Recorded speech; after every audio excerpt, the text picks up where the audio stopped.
Jonathan said he's soon. Is he in the mix this week? Yeah, he's been training. He's been pretty close to the full training this week. So tomorrow he'll get into probably more of the training. See how he feels before we game time decision whether he's in the mix or not in the mix. So I'm guessing he probably would like to get a full week of like just real live training, just to be certain and confident about certain things. But we'll see where he is tomorrow and how he's feeling. So I think he's just in that space where there's scar tissue in there that is, at times breaks up and gets sore and things like that. So hopefully we can work him through that tomorrow or through the next few days.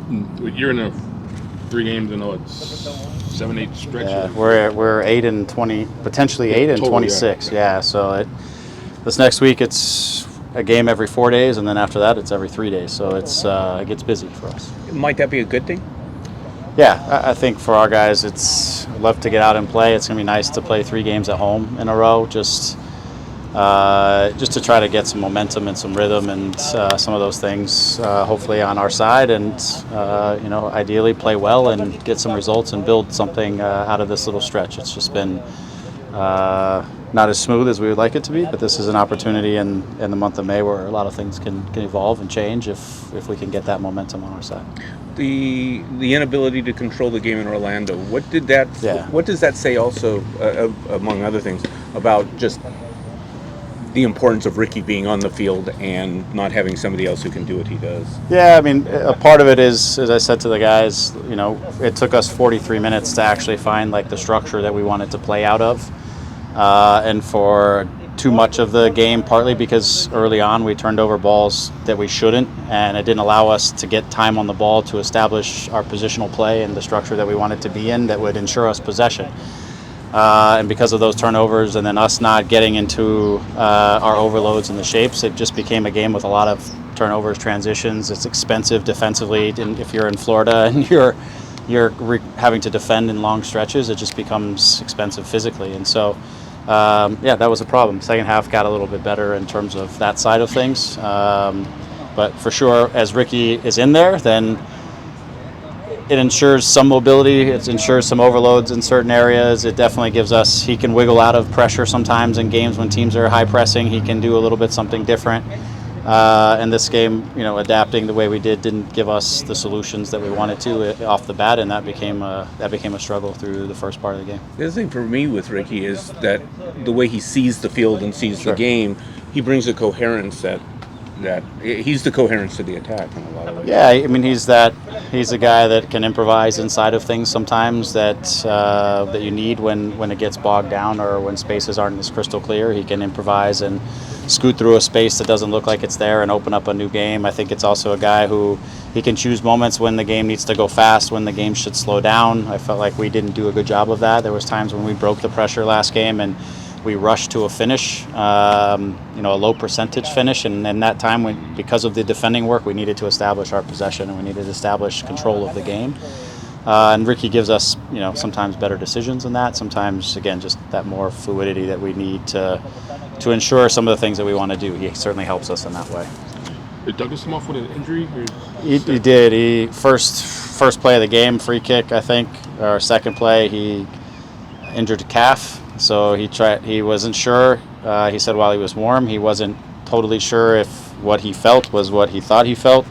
So he tried to keep going through the half, but as the half started to wear down, as he started to fatigue, and certainly when he got to halftime and cooled off, he realized that what he hoped didn't happen happened. So so that became problematic for us pretty early in the game as well, because I think he was kind of feeling things out too to see where he was. So, so he'll be on a recovery and return to play, and it won't be super short. So we'll see. Do you have a feel for the timeline? Yeah, it's a soleus, so these are tricky. So it's 4 weeks in is kind of the baseline for something like that. It's just unfortunate. Yeah, it's tough. It's a tough one. In fairness to him, he's been working hard and doing all the things. We got there, it rained pretty heavy the night before, so the field was pretty soft, and I don't know. Sometimes you go from being hard fields to soft fields, travel, these kinds of things, and you're a little bit vulnerable if you already have some vulnerabilities. I don't know. So it's unfortunate because it's another setback, and both for him, for the group, and I know when he came on the last couple games, he really wants to try to prove that he's going to help this team and be the guy or be a guy inside of our group, and it's just another setback. It's frustrating for him, I'm sure. Coach, because of the injuries and you mentioned this condensed schedule, you have several U20 eligible players, especially a starter like Jalen Neal. Yeah. What's the situation with them? Yeah, to be fair, we're working through with U.S. Soccer, with the staff there, and with ourselves, and looking at our schedule and trying to see if there's a solution that makes sense that allows him maybe some opportunity to be involved, but at the same time with Chris being down and certain other situations, we also have to be, and he's aware too, Jalen's aware, being cognizant of when maybe we release him or if we release him. It's still working through kind of those details. So we'll do what we can, I think. I think it's one of those things, as I said to Jalen, that it's an important event as a player in your history. It's something that you'd only get to do once in the 20s World Cup. But it's not the biggest event in the world either. That there's still a much bigger prize ahead of them in the real World Cup and all that kind of stuff. But so we're trying to work through what can make sense for ourselves and what can make sense for Jalen as well, and try to find a balance there. Thank you. Yeah. Is that the same for Marcus and Mauricio? Or no, Mauricio and Marcus, if they were selected, they would be able to go. His club, meaning. Marcus, because he's not a starter with our group, I think it's a different scenario. I think this is a good opportunity for him. And as far as Mauricio, his previous club had already kind of approved a release, and we could always take that out, but we have cover in the position. He's not really integrated fully into our group just yet. So, this is his first week of training. If he leaves Sunday and he gets the event and comes back, then we'll integrate him, and then it's just different than if we have a guy who's been pretty much a starter in most every game this year. It's a different scenario. So Julian is another one who would be eligible, but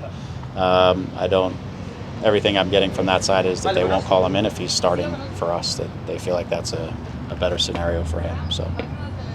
Thank you, Coach. What happens of Mauricio this week? Any chance that we will see him, or is he just still too early in the process? Yeah, it's as I said to him, it depends. Kelvin had a little bit of an issue at the beginning of the week, and if he's okay, then I don't know that I would drop Mauricio in front of Kelvin immediately, knowing that he's going to be gone for weeks and he hasn't had much run-in. So not to say that I would do that anyways, but I think we have cover in the position for the time being, and I don't think he's had enough time to come in and fully integrate into the group. But if it becomes something that's necessary, I know the kid he's ready to go and raring to go if the opportunity is there. Back to Orlando, second half subs, you subbed out you remade your back line, I believe.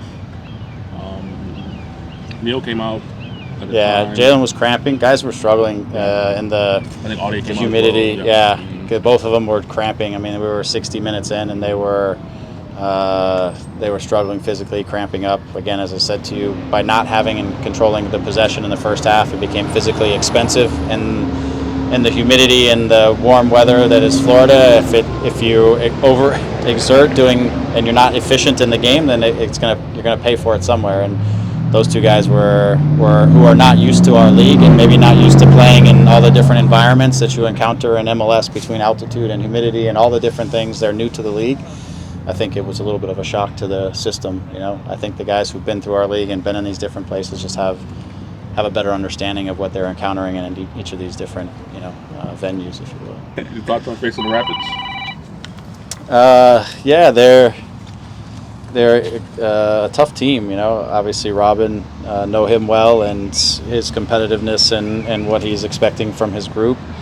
But they're athletic. They're big. They're direct. They're going to look to play behind us. They're going to look to try to exploit spaces behind our back line for sure. It'll be, always with them is sometimes he'll come out and he'll be pretty active in the press, and sometimes he'll sit and play really on the counter. He's got, Robin's got some different weapons in terms of the guys up top between Barrios and Cabral and Lewis, and these guys are flyers that can get you in counterattacks, and or he can choose to be aggressive and press. So they're a team that hasn't got a lot of results, but they probably deserve more results than they've gotten. I think I saw something that came out yesterday that they're 9 goals below their expected goals, which is, maybe one of the top in the league. So sometimes you think that they're underperforming on that side of things a little bit, which is something you just got to can't take for granted, that they can be a dangerous team, and you got to make sure that we defend well and control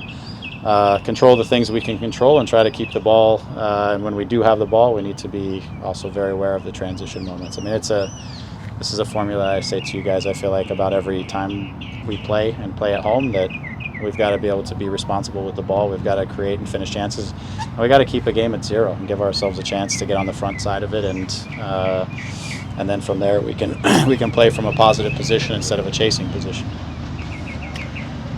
This question I knew I was going to ask you before I saw the Ted Lasso episode from 2 episodes ago. Are you watching Ted Lasso right now? I have actually watched maybe up to that one. I don't know exactly what happened 2 episodes ago. It's the Amsterdam episode. Okay. Have you done the Amsterdam? No, one yet? I think that's about where I'm at. Yeah. Okay. Yeah. So you're gonna tell me what happened, or No. I'm gonna let you. I appreciate that. Let you wait it out. But Total Football comes into the episode. Yeah. But I was thinking about this beforehand, and that's in terms of you building your philosophy and the building blocks of all that. How big was Johan Cruyff in all of that, and in what ways have you looked at what he brought to the game and kind of swirled it around your head? Yeah, I mean, I think there's generations of coaches. Obviously, Johan Cruyff was one. Pep is a big follower and a proponent of Johan's ways.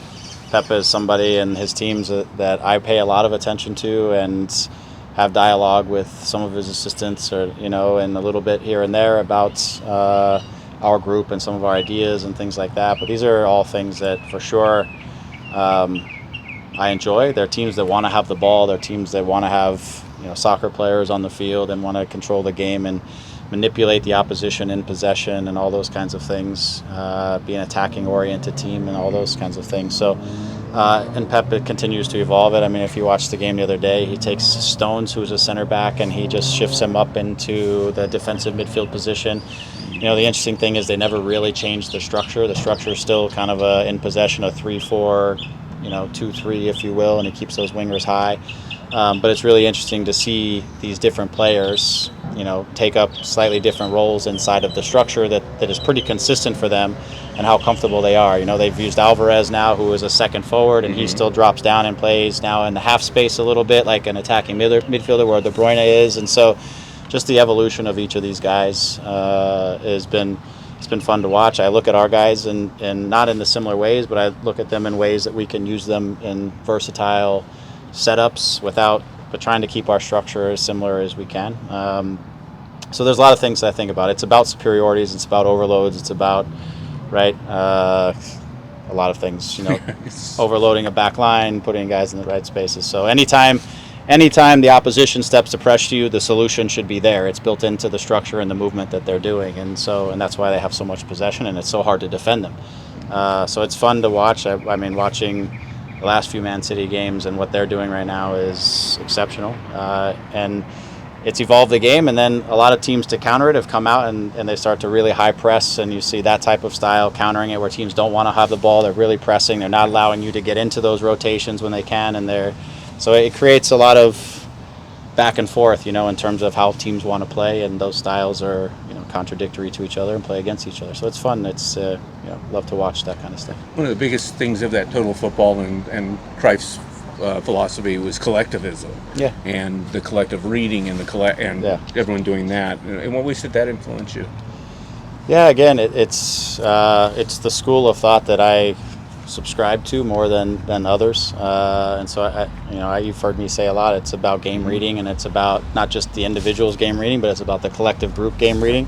Sometimes breaking it into smaller sort of units, or if you will, we call them chains sometimes, and those guys having relationships and how they manipulate their half of the field and so on and so forth. So I certainly subscribe to that way of thinking, and I am passionate about it, and we'll stick to it. And with our group, we need to keep evolving, because as you add new players in, then you have to add new guys who have to think in the collective structure and with the solution-oriented thinking that we're looking for within our group. So, but we're getting more and more pieces that I think can do some of the evolutions and some of the ideas that we want to ultimately get into. And we still have a couple left to go ultimately that, as we know, we've talked about, and as the window was closing and things like that. So. You were born in '74, right? I was, yeah. So you're probably just a little too young to have seen him play. Yeah, I mean, videos, pass, things like that. So reminiscent type of stuff. Obviously, nothing in the live era, but that's why I say, from a coaching perspective, someone like Pep has certainly been more in my generation and era of guys that have evolved the game another level, or at least within that frame of mind. Have you studied Ajax or Holland from the '70s? Have you watched? Have you studied Cruyff specifically at all? A little here and there. I can't say that I have gone back. I've read some stuff inside of different books, narratives, things that have been talked about it, stuff like out that. of Holland. Yeah. So a little bit. There's probably something I could do a little more in my spare time, but these are things that I get when I'm not like 23 hours a day focused on our group. Then I try to spend an hour diving into watching the Man Cities or these types of teams. Aside from Douglas and Mavinga, everybody else available, and Bond, of course. Yes, I think yes. How long with Mavinga? Probably about 2 more weeks, roughly, give or take. He'll start to run out on the field next week, and then then it will start to assess as he works himself back into the training environment. But again, it's that soleus, which is a little bit precarious. If you feel great until you start moving, and then and then it can bite you real fast if you're not quite ready. So we have to. Some of this is just about a healing timeline, and some of it is about how quickly a player can then get back and ready to go. So, but he's making good progress.